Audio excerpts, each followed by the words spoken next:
মুন্সিগঞ্জের আড়িয়াল বিলে কৃষকদের ধান কাটা ও মাড়াই কার্যক্রম পরিদর্শনে এসে ধান কাটায় অংশ নিয়েছেন স্বরাষ্ট্র ও কৃষি উপদেষ্টা জাহাঙ্গীর আলম চৌধুরী এবং শিল্প ও গৃহায়ণ উপদেষ্টা আদিলুর রহমান। শনিবার বিকেলে মুন্সিগঞ্জের শ্রীনগরের শ্রীধরপুর এলাকার আড়িয়াল বিলের ধান কাটা ও মাড়াই কার্যক্রম উদ্বোধন করেন দুই উপদেষ্টা। পরে কৃষকদের সাথে ধান কাটা কর্মসূচিতে অংশ নেন তারা। এ সময় মন্ত্রণালয় সচিব, জেলা প্রশাসক, পুলিশ সুপার সহ স্থানীয় প্রশাসনের কর্মকর্তারা উপস্থিত ছিলেন। পরে কৃষকদের সাথে মতবিনিময়ে তাদের বিভিন্ন সমস্যা শুনে তা সমাধানের আশ্বাস দেন তারা। এছাড়া কৃষকদের শাকসবজি সংরক্ষণে দুটি হিমাগারও নির্মাণের কথা জানানো হয়। বিলে অবৈধভাবে মাটি কাটা বন্ধ এবং স্থানীয় খাল খননের উদ্যোগ নেওয়া হবে বলেও জানান তারা।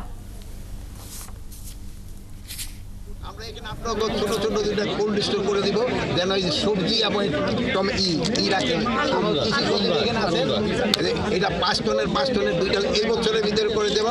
আগামীবার যেন আপনারা সবজি ধরে রাখেন। সরকারি কলকারখানা দেখে নেবেন, দুর্নীতি শুরু হয়ে যাবে। প্রাইভেট সেক্টরে শুরু, আপনারা খালি দোয়া করেন দুর্নীতিটা বন্ধ করা যায়। দুর্নীতিটা যদি বন্ধ করা যায়, দেশ দেখবেন ফল করে আগে চলে।